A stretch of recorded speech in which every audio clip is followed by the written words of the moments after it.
Coming up on today's Locked On Senators, it's another game day. The Senators have traveled to Dallas, where tonight they'll take on the Stars. And how can the Senators Stars bounce back from a discouraging 4-2 loss up against the Blues last night? We'll get into all that. Plus, World Junior rosters are set, and there's a handful of Sens prospects that will be taking part. That's all coming up in today's edition of the Locked On Senators podcast. It's your team every day. You're Locked On Senators, your daily podcast on the Ottawa Senators. Part of the Locked On Podcast Network. Your team every day.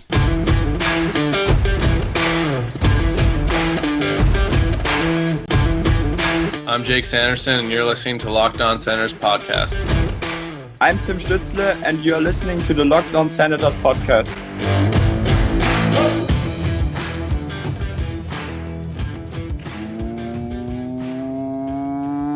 Welcome inside episode 939 of the Locked On Senators podcast. I'm Ross Levitan on the outskirts of enemy territory in Winnipeg, Manitoba, alongside Brandon Piller up in the Blue Mountains. You can follow the show on social media. We're at Sens Central on Twitter, LockedOn.Senators on Instagram. The show is free and available on all podcast platforms, including on YouTube, where a like, comment, and subscription go a long way to helping the show grow. Today's episode is brought to you by Game Time.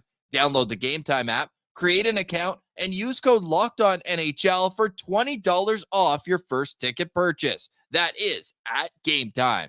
Today is Friday, December 15th, and Pilsy, I'm ready to get hurt again. How about you? I'm not ready to get hurt again, but I will put myself in a position to be hurt again as the Ottawa Senators have another game tonight.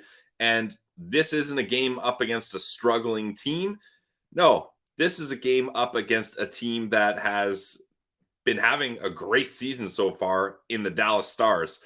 Ross, I'm gonna look at the stars, the alignment of the constellations here, and predict that this game will not go well for the Ottawa Senators. Well. Maybe this is what the doctor ordered, because in back-to-back games, they've allowed teams to snap 4-game win streaks in the Carolina Hurricanes and last night, the St. Louis Blues. The Stars, they're not soaring by any means. They're 5-5-2 in their last 12 games. So this isn't a team. They're still a great team on paper, especially. And yeah, that 5-5-2, I stopped right before a 4-game win streak. So overall on the season, this is still a team that's top 3 in the Central Division. They still have a ton of talent offensively, defensively. They've got one of the best goalies in the National Hockey League and Jake Ottinger. Yeah, we'll get into all that. But Pilsy, before we turn the page to tonight's game, let's wrap up last night's effort. And if you watch the postcast, which we appreciate so many of you doing, we stayed up late to record there.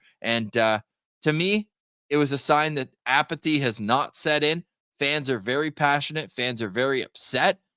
And I don't blame them, especially like Stefano wrote in. He's boots on the ground in St. Louis, and he has to watch this team give up the first 11 shots in the game, the 11th one being a breakaway that ends up in the back of the net. This team was not ready to play. How do they fix that for tonight? The star players need to be a cohesive unit, right? Like, it seems like Timmy's like, I got to do this all on my own. It seems like Brady's like, if I don't get in a fight with Tucker, this team's going nowhere. Jacob Chychrun hasn't been what we thought he should be. I don't know. Like, this team just isn't kind of working together. It seems like all the star players, or at least a few of them that are very impactful for this team to be successful, they're trying to put all this on themselves and try to do it all on their own.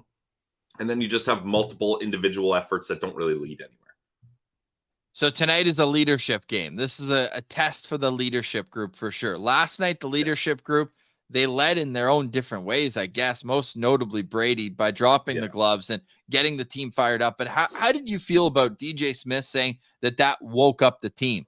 That was midway through the second period. They're already down 3-0. Why does it take that to wake up the group? I don't know. I don't have an answer for you, Ross. It shouldn't take your captain, who's making over $8 million and is leading your team in goals, to fight a no-name player to just wake up midway through a game when you're already down 3-0. Like, that can't be the way that you turn things around. Like, how often is Brady going to have to do that just for this team to lose 4-2? It wasn't even in a winning effort, right? Okay, we also discussed this. We actually didn't discuss this because we found it out afterwards, after the postcast. But after the game, they trotted out Matthew Joseph and Travis Hamonic to talk to the media. Joseph was the goal scorer, the 4-2 goal. I get it. I have no qualms with that. I do find it a little bit of a shield by the organization, and the PR chooses who speaks to the media. The media can request certain players, but ultimately it's the decision of the organization who speaks to the media. Now, Brady spoke to the media after the loss at home to Carolina, and he spoke to the media before the game against St. Louis. Also, they're taking a quick plane out to Dallas. I'm assuming he wants to give hugs and kisses to the whole family. I get that. It would be the same for any player in their home arena. You see, and I noticed when I was covering the Jets, like, you see the players come out of the tunnel and there's a little group of family or friends that are gathered. Seth Jarvis had that in Winnipeg last week. And you understand that's a part of the game. I know some fans might be like, we got to hear from the captain. Look, I get that. And he's been speaking to the media. But I think that would have been a perfect opportunity for a Claude Giroux, a Tim Stützle, who's been wearing a letter for the last number of games with Thomas Chabot out, or even a Jacob Chikrin, guys who are, really paid to make this team have success, make this team tick, and they were nowhere to be seen after last night's game. Yeah, and Ross, I don't even, that's disappointing for sure, but I don't know if them answering to the media would have been any better. Like, what are they going to say? Like, still, you should be held accountable, but we're past words being of Word any salad. value. Yeah, Word salad. Yeah, we're past. There's nothing that I'm waiting someone to say, and then when they say it, it's like, oh, it's all better now. Like, this person said this. That ship has sailed a long time ago. This team is in 29th in the league. The only 3 teams below them, these games in hand aren't that precious anymore, Ross. Like, before, these games in hands were like diamond jewels that I couldn't wait to cash in. Now we're just holding a bunch of eggs that with every step we're fumbling and they're falling and cracking on the ground. Like, I don't know what this team. Yeah, I forgot where I was going with this. There's only 3 teams worse than the Ottawa Senators right now. And yes, I know there's games in hand, but games in hands aren't worth squat if you keep losing them. Those teams are the Anaheim Ducks, the San Jose Sharks, and the Chicago Blackhawks. All 3 teams are actively tanking, and their goal this year is to be bad. That's the group that the Ottawa Senators find themselves hanging out with. They're at the kids' table right now. They were supposed to be at least at the halfway house with the teenagers at the family dinner and the kids coming home from college. They're not even there. They're still sitting at the kids' table. Yes, they are. And for us fans, it's a matter of just sitting back and saying, how can they do it differently? How would you hope to see this team respond to adversity? Because now they're in it. They're 2 games below 500 again. And I can read the script. I've already got it sent to me from Hollywood. They win against Dallas. They win against Vegas. All of a sudden, they're 500 again with 2 big wins. And then they're going to lose in just embarrassing fashion the last 2 games of their road trip. And they're still going to find themselves coming home 2 games below 500. That's the Senators' way. Because every time you think that they're all the way out, then they'll rip off 2-3 wins, and you're like, okay, I see it. I see the vision. They have good players, and then it'll crumble apart. So that's where my kind of lack of confidence comes from. And you said something in the postcast last night that just sticks with me. Again, after that Aho goal, the 3-1 goal against Carolina, it was the 4-1 goal against Ottawa last night for St. Louis, where they're playing with their food. They're legitimately shocked at how wide open they are in the defensive zone. So that when you have NHL players shocked that they scored a goal in such an easy fashion, that's a huge red flag. Ross, there's no explanation anywhere for an NHL team that is defending in their own zone to allow a guy standing in the slot to pass it to someone uninterrupted. Then for that player to then pass the puck back through the slot uninterrupted. then for that player to again pass it back to that guy uninterrupted.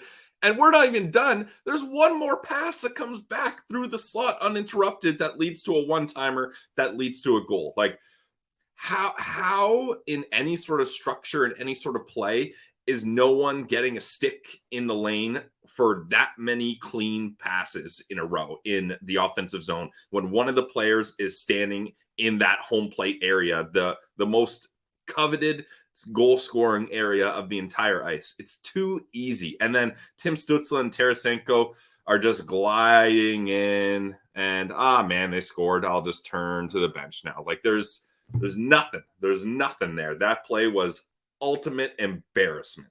A nothing burger of sorts for sure for the Ottawa Senators last night. They lost again to a team that had been losing. So tonight will be a little bit different. Going up against the Dallas Stars, we will have a full game day preview coming up. No skate for the Ottawa Senators. DJ Smith and maybe a leader or two will step up here and speak to the media at 12:30.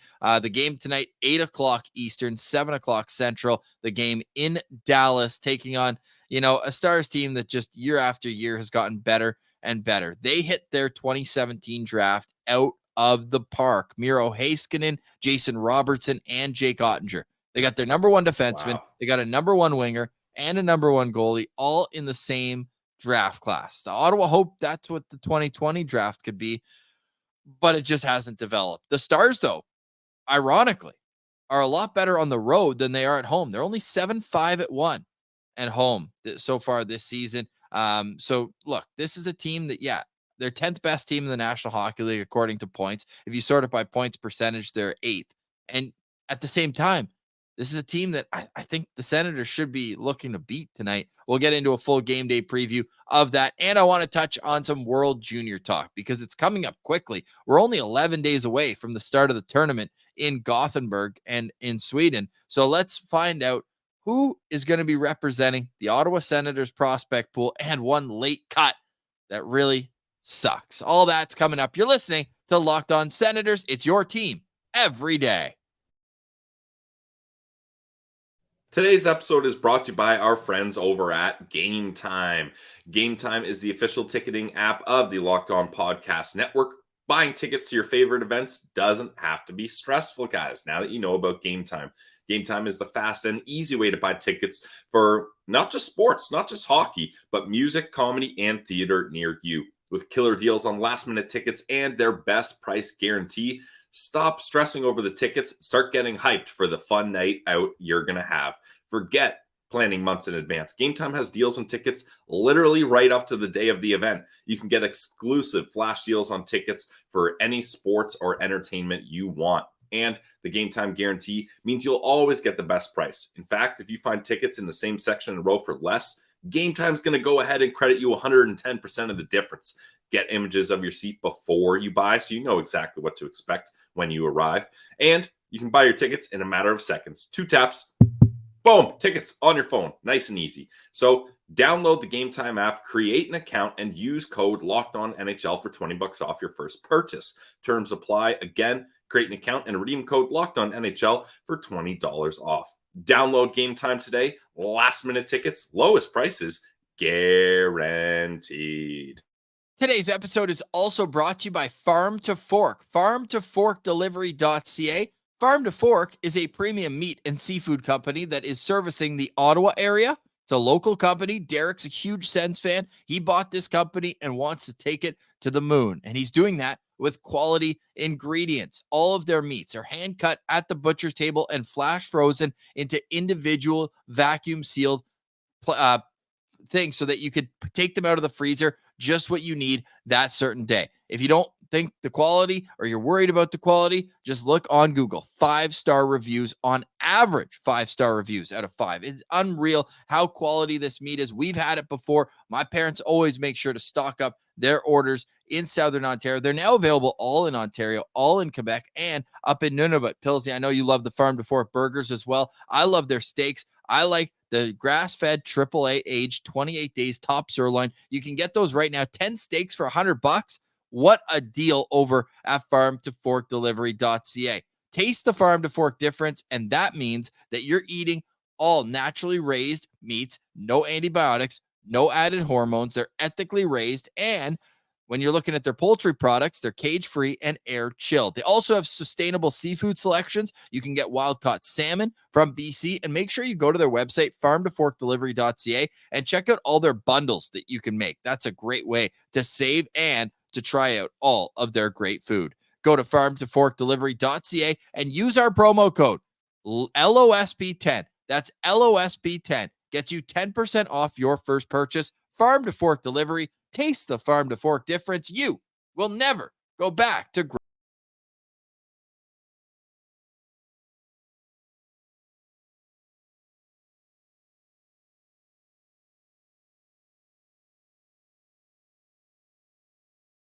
We are discussing another Ottawa Senators game day. The Senators fell 4-2 last night to St. Louis. Their record drops to 11-13-0.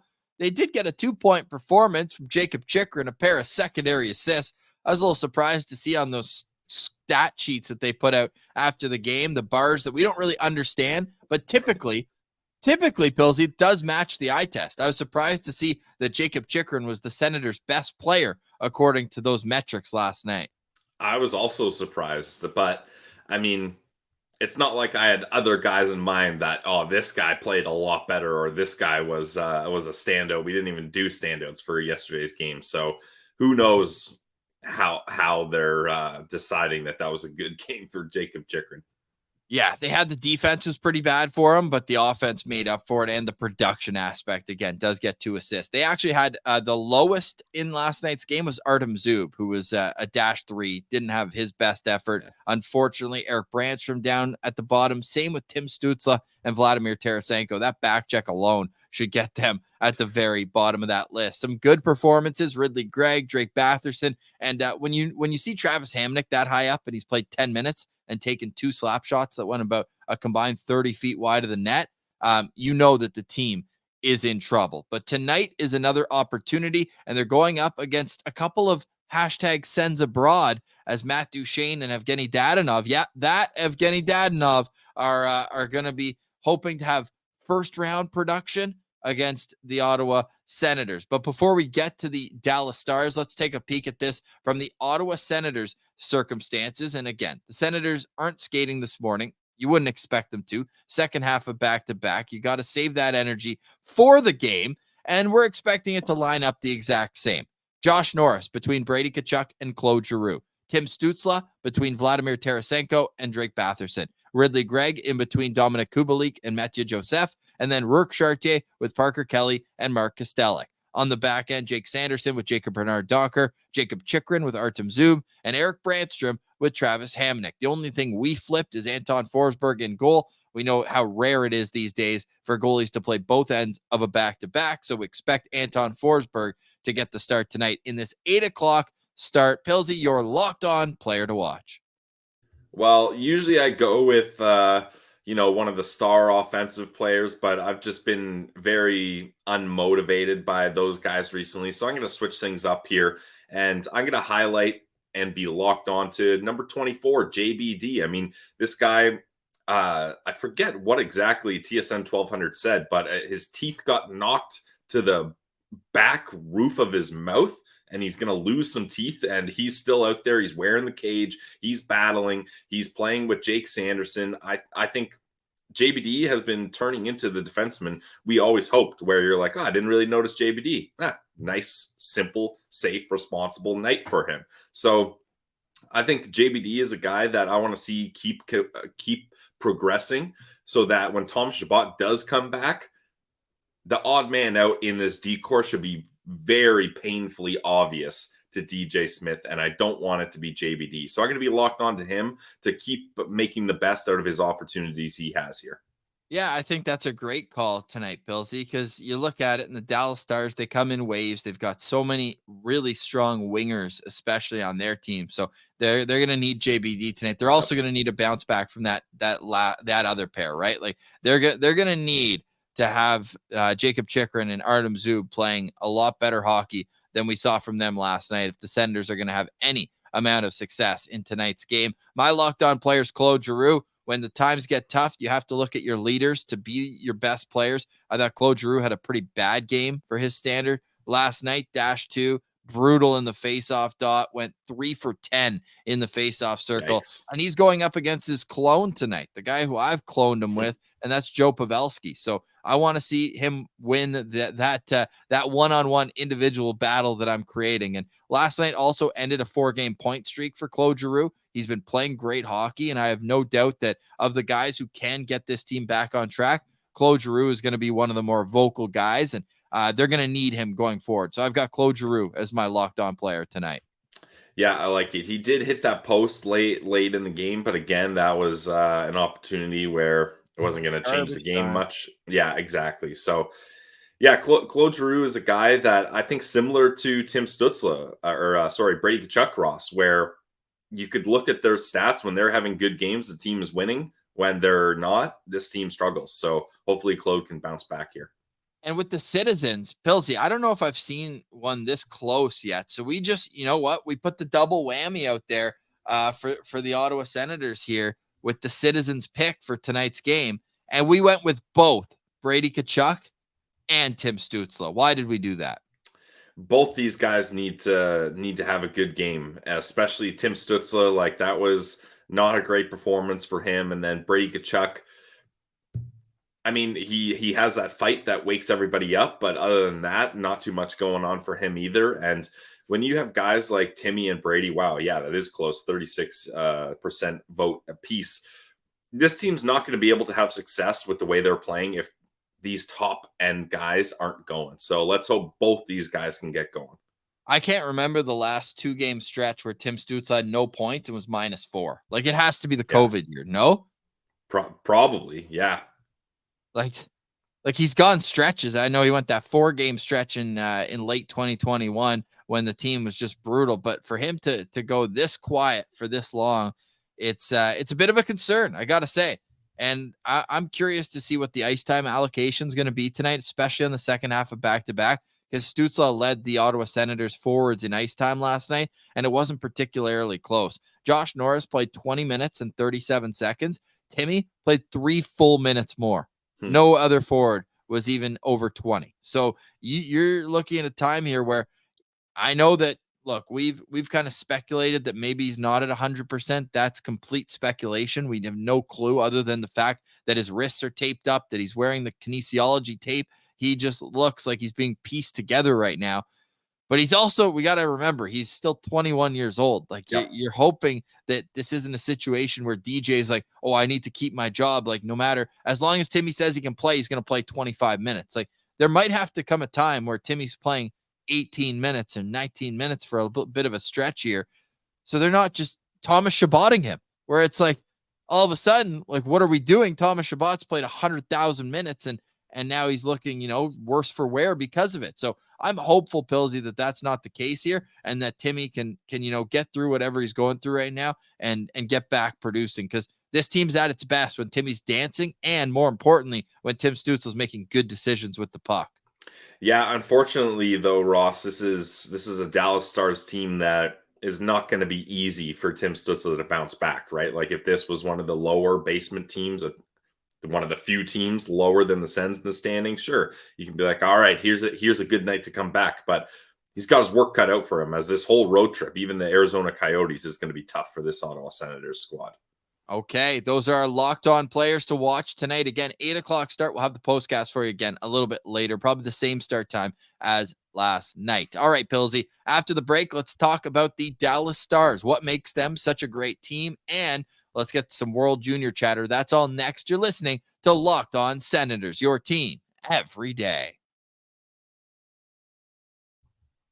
Today's episode is brought to you by our friends over at FanDuel, the official sportsbook partner of the Locked On Podcast Network. It's also North America's #1 sportsbook. Why would you go anywhere else? Especially right now, new customers in the U.S. can get $150 in bonus bets with any winning $5 moneyline bet. That's $150 if your team wins, all on just a $5 bet. So if you've been thinking about joining FanDuel, there's no better time to get in on the action. The reason I love FanDuel so much is the app is simple, safe, secure, and easy to use. It's so much better than any other sportsbook app, in my opinion. They got all the fun promos going on. They got the trending bets, what a lot of people are hitting on that night. So you can say, hey, this seems like a hot bet. I'm going to ride the hot hand here, and hopefully that goes for you. Or you can just make your own picks as usual, and that includes spreads, over-unders, player props, money line, puck line, regulation, anything you can think of, you can find it on FanDuel. So go check it out today, guys. FanDuel.com/lockedon, and you can bet on all sports, not just hockey, basketball, football, college football, whatever you're into, you can find it on FanDuel. So check it out today, guys. FanDuel Sportsbook. Today's episode is also brought to you by Shawarma Palace. Shawarma Palace is the only place to go when you're hungry for shawarma in Ottawa. When you look at Shawarma Palace, I look at a long, proud history of serving Ottawa and being proud of being in the nation's capital. They're huge Ottawa Senators fans. You can watch them. You can watch them grow throughout 7 different locations. Look, Shawarma Palace started with one shop back in 1997, and now they're all over the city, and there's good reason for that. What they do is they stay true to their roots, and that is humongous portions with fresh ingredients and the best quality meats that you can get in the shawarma world in Ottawa. Now, look, whether you get chicken, beef, falafel, it's always going to be delicious. It's always going to be fresh. But to me, it's the platters that separate Shawarma Palace. The crispy garlic potatoes with the garlic sauce, the hummus in there. You know you have to get the fresh greens. You get the pickled turnips. You get the rice in there as well. And then it's all served with a beautiful pita that you can either dip in your sauce or you can kind of make your own sandwiches. All of it's at Shawarma Palace. You can also just get the sandwich right from the grab-and-go locations, whether it's Bank Street, Hunt Club, St. Laurent Shopping Center, or the flagship store right on Rideau Street by Augusta. That's my favorite store. Make sure you head there today. Go eat like a royal today. Go eat at Shawarma Palace.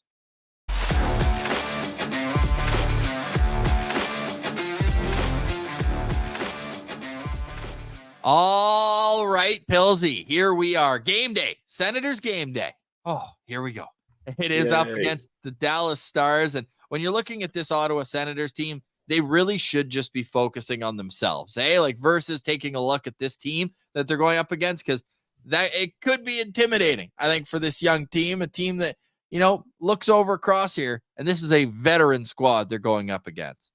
Yeah, a lot of great veteran leadership on this squad. When you look at, you already mentioned Joe Pavelski, but then you get Tyler Seguin, Jamie Benn, your guy, Ryan Suter. Like, there's a lot of veterans on this team, but then a mixture of young guys as well. Like, you look at Robertson, Rupe Hintz, Wyatt Johnson, and then on the back end, especially that bottom pair with Harley and Hanley, there's a lot of kind of fruits of their labor in drafting and developing properly as a team that's never really done the rebuild. As far as I can think, Ross, the Dallas Stars have never been a basement-dwelling rebuilding team. So they've done a good job of managing and bringing in the right players to help keep this thing going.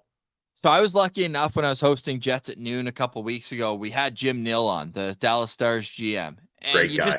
just have to listen to Mark Mathot talk Yes. about him and what he did to bring him, and like babysitting the kids and all that. Like that's wild. And he goes above and beyond as a general manager, and just an all-around good guy. Fun fact about Jim Nill, he was on Team Canada at the 1980 Olympics. Yeah, the Miracle on Ice tournament with Nice. the US. He was on Team Canada representing. He still had a mustache back then that he does now. Just an old school beauty from Alberta. And you got to look at Jim Nill, what he's built there. Like, so much credit for him. Look at the players that they've drafted and developed. Rupe Hintz, Jason Robertson, making the Wyatt Johnston pick. He didn't play a single game that year in the OHL. They were shut down, and everyone was like, wait, they took Wyatt Johnston at like 23 overall?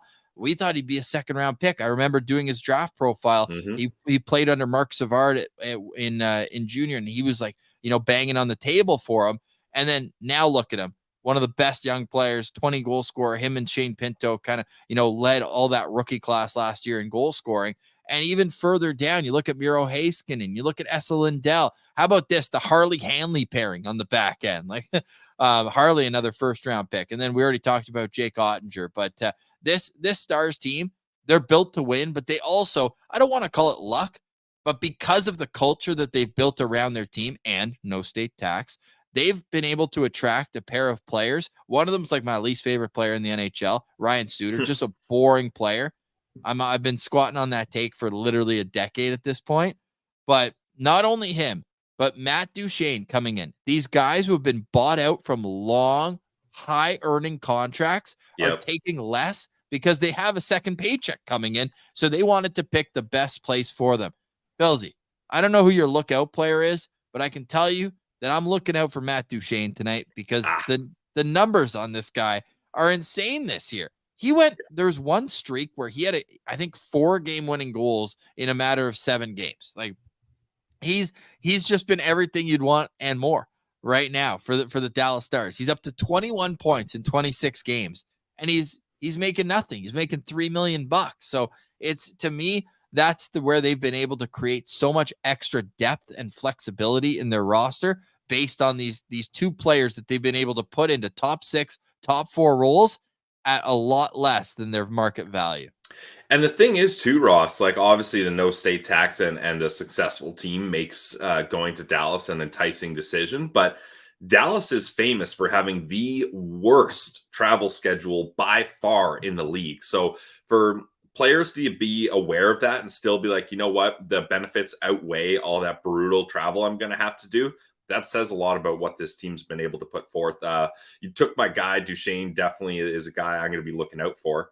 So as you think and maybe consider someone else, here's how the lines are expected to roll tonight. Rupe Hintz between Jason Robertson and Joe Pavelski. Matt Duchene with Mason Marchment and Tyler Seguin. Wyatt Johnson is between Jamie Benn and Evgeny Dadonov, or more like Dada, no first-round pick. Am I right? And then the fourth line is Radek Faksa with Sam Steele and Craig Smith. On the back end, it's Ryan Suter with Miro Heiskanen. It's Esa Lindell with Yanni Hakanpää.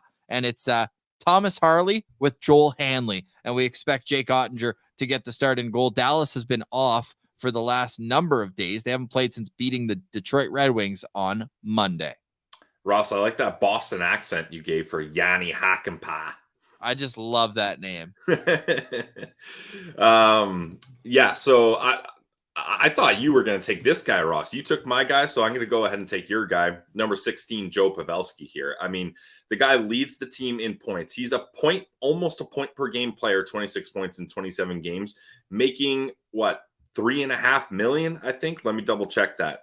Yeah, $3.5 million at 39 years old. Like, the value on this guy is crazy. And I was trying to think, like, I wonder what his transition from being a longtime San Jose Shark to Dallas was.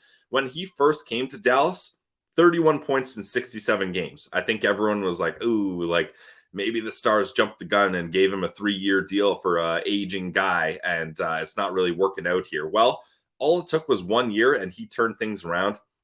He's essentially been a point per game guy since. 51 points in 56 games, 81 in 82, 77 in 82, and now 26 and 27. Very close to point per game pace ever since. So this is a guy that you have to watch out for. He's so insanely skilled, and he just keeps rolling, and he's able to find new life here in Dallas. So number 16, you got to watch out for, because his hockey IQ is one of the best in the league, and he's one of the most respected players in the league as well. And he's always known as been a great puck tipper, which is a great talent. He's always working on that trade. I love what the Dallas Stars did on their social media. I just pulled it up here. They got Joe's tip jar for all the goals he scores on deflections this season. So a nice little piece of social content there for the Dallas Stars. The Dallas Stars, when you look at their, you go to the stats page on NHL, you just kind of sort and you're seeing like, okay, what makes this team so successful?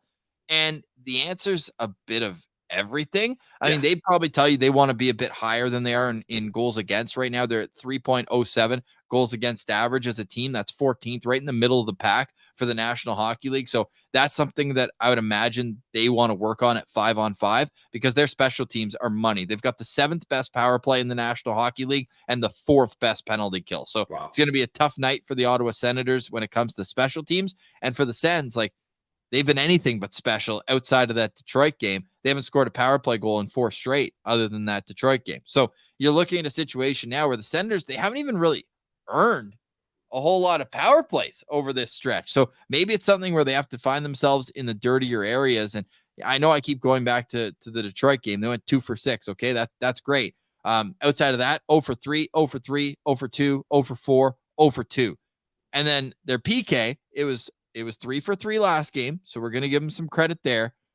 But over the Up last, against one of the worst power plays in the league, though. Let's not raise the bar too high here. it's true. It's The true. St. Louis Blues power play is clicking at 8.4%. Like, They've given up 10 power play goals, Ottawa has, on their last 28 kills. So the PK is 18 for its last 28. Not good enough. You're not going to win when it comes to that. So my key to victory, and I'm only going to do one because we made ourselves look so foolish yesterday doing 3 keys to victory, and the Senators accomplished 0 of them in their 4-2 loss. Like, the only thing funnier is if we'd put start on time, and then they started the game 10 minutes late. It was already 1-0. But tonight, it's just like, start on time. You know, I'll do it. Start on time tonight, Pillsy. Give me one. well, mine's kind of similar to yours, Ross, but it's depressing how low we're going here.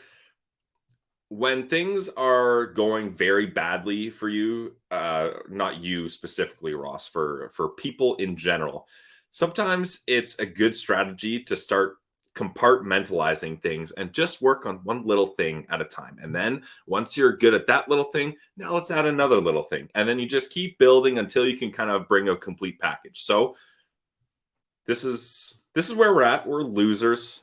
We cover a team that loses often. We can't even get loser points. That's how much of losers we're at right now. Ross, You see the Leafs? See the Leafs get a loser point last night, scoring 5 straight? Yeah, although I do love that it was 5-0 and you lost the game. Like, sure, it's very impressive to come back from 5-0, but like claiming it was 5-0 and being so stoked with that and then losing the game doesn't have the same flavor. Did you hear they asked William Nylander about it? They said, what was the mood in the dressing room when it was 5-0? He goes, we know we can score 5 in a row. And it's like, well, the other team scored 6. Not math, guys. Sorry, that was a great coincidental at the same time. Wow. Yes, look at us, a cohesive unit, Ross. Structure. I want the Senators to play a good first 10 minutes. Let's start there. We're starting there. If they play a good first 10 minutes, they can collapse like they like to do for the rest of the game, the other 50. You sound like you're like a parent. It's like, eat your veggies and you can have dessert. Just play a good 10 minutes and then you can have the rest and do whatever you want. That's what I'm saying, Ross. Yes. If they play a good first 10 minutes, then just piss the rest of the game away and that's okay. And then up against Vegas on Saturday, Ross, we're going to go Sunday. We got a day to digest. Sorry. We're going to go for a full 20 minutes. And then if that works, we're going to go for a 30. And then maybe in January, we can try to be playing a full 60. So let's, as the cliche saying goes, Ross, let's play a full 10. We've got an update on the Shane Pinto situation. Sounds like he's going to take what his qualifying offer would have been. So talk about... Yeah, no kidding. Well, I know, but we were curious what it was going to be. So Elliot Friedman is reporting this morning, suspended players can return to the team 10 days before first being allowed to play. So he's eligible to come back with the team on January 11th and play January 21st versus Philly. Under the impression that Pinto will be in Ottawa soon and will sign for the remainder of this year at his qualifying offer, which is about $800,000, give or take. So the Senators might not be in the cap crunch that we thought they would be to have to move someone for him to come back in the lineup. It's like the equivalent of an entry-level contract. But I think still they can't afford that, right? Well, they would have to just send down like a Rourke Chartier, right? Because then he would just replace. Can't do that, Ross. Well, yeah, I know. What's this team without Rourke Chartier? I'm trying to figure out what his qualifying offer was, right? Because they expire. Yes, they expire 2 weeks after. We learned that. Yeah. Okay. Anyways, there's your Shane Pinto update for now. Ross, that doesn't surprise me. Shane Pinto has lost all leverage in contract negotiations. I'm surprised we didn't get a Brian Murray type. Go ahead. 875,000 is is it? I'm surprised we didn't get a Brian Murray type quote, like he can bag groceries or he can play beer league, but he's not making $1 million in the NHL. Not yet, but hey, if he comes back, like this is gonna be a lot. Like I think we can't understate his importance of helping out. But I know there's bigger issues. The only issue, Ross, is the season's gonna be so gone by then. It's already gone, and we still got like 20 or so games to go to get Pinto in the mix, and the season's already lost by then. So the penalty kill being like dead last in the National Hockey League is a complete joke. It's a complete joke, and it's Is it such an dead last indictment. now? It's That should have boosted them a bit yesterday. Dead last in the East. Yeah. It should have boosted them again, playing against the worst. It was the 31st ranked PK against the 31st ranked power play. Thrilling. Thrilling. Feel the excitement. Pills, any final thoughts on today's show? Because I want to get into one last topic. Good luck to everyone attempting to watch this game. Thoughts and prayers with you, as Ross and I will also be attempting to watch this game. And join us in the postcast. Like, misery loves company. We need friends. If we're gonna be losers, at least I don't want to be a lonely loser. I may be a loser, but at least I'm not God, alone. I was trying to think of that lyric, Ross. That's perfect. Yes, I may Yes. be a loser, but at least I'm not alone. Hey, shout out to God. My first concert, my brother took me at the Calgary Stampede. I was like 8 years old. He didn't do his research. He's like, what did I just get myself into? What? He didn't realize that it's the Foot and Mouth album tour? That was the tour for him, for sure. They were like a one album wonder. So that was a great album cover, though, with toes as teeth in the mouth. That was that's a classic. That was classic for sure. Won't be a classic Team Canada this season. Oh yeah, yes. This is a very anonymous Team Canada. No. Yeah, I would say, especially, I mean, no Sens prospects. Like, who wants to watch Team Canada with no Sens prospects? So I have a take that I know it's not a realistic take, but I'm going with the soccer method where you get called up to the international team. It should be a best on best. If you're under 20, you should have to play in this tournament. Well, like NHL teams shouldn't be able to hold you away from it, you mean? Correct. Good luck with that one. No, I know it's very unrealistic. But like, if you want to grow the game, that's where all eyes are on. That's the biggest event for junior hockey. I get it. They're not junior hockey players. I get it. But they're under 20. It's honestly the biggest event for international hockey, Ross. Now that there's no NHL players going to the Olympics and the World Cup of Hockey, like, who knows what's going on with that? And then the thing they do in the off season, what's that called again? The World Championships? World Championships, yeah. I never pay attention to that one, to be honest. Yeah, so exactly. This is the biggest international stage hockey has. Yes, that's a fair point. And Canada, their top two centers aren't available to them. Imagine Bedard and Fantilli in the mix. Yeah. Like, come on. And then Kevin Korchinski on the back end. That guy, who cares about that guy? Oh, yeah, we're still hurting from the DeBrincat trade 1.0. Hey, DeBrincat trade 2.0, Kubalik with a snipe. Donovan Sabrango, by the way, got in a fight in his first AHL game, so good for him. I don't know why he's only playing his first AHL game now. Yeah. Played 4 in the ECHL, but hey, we got a first-round pick. That'll be 32nd overall with the Boston Bruins, playing as well as they are this year. But yeah, so nobody on Team Canada, Jory and Donovan, a cut for that team. Look, I saw some people being like, oh, this shows Dorian sucks. Like, he's a 5th-round pick. Yeah, like, come on, guys. He's a 5th-round pick. There's lots you can chirp, but there's plenty of ammo there, but that is not one we're using. Yeah, it's a stretch. It's definitely a stretch. Now, from those who won't to those who will, we will have 2 members of Team Sweden. Friend of the show, Oscar Pettersson, Pistol Pete. He'll be in the mix, and I always like seeing him against his own age group because it's been a tough transition for Pettersson into the SHL and producing at that level. But whenever he's in his own age group, he just scores goals, and he's a physical beast as well in this. So I'm excited to see what he can do in, I would imagine, a top 6 role with Team Sweden. And Kevin Riedler will likely be the backup goalie there for Team Sweden. We also have Tomas Hamara playing in his third World Juniors. Yeah, that's impressive. And hey, say what you want about maybe the kind of the look of a guy that wants to be traded in junior, but it's worked out for him great. He's been lighting it up with the Brantford Bulldogs, and him and Jordan Donovan have made a nice pair together. So I hope we see a tournament for Tomas Hamara where the highlights aren't turnovers, right? Like, that's kind of been the story of the last 2 World Juniors for him. Now that he's got a little bit more experience under his belt, maybe he doesn't feel the need to have so much expectations on him. I just want to see a nice, simple game from Tomas Shamara, and let's see him kind of get more strong defensively here as one of the older kids in the tournament. Completely agree with that, Pillsy. My final note is that Vladimir Nikitin, yes, the Kazakhstanian goalie for the Chilliwack Chiefs, 7th round pick from this past year's draft. Him and Team Kazakhstan just won the World Juniors, but the Division 1, the year below.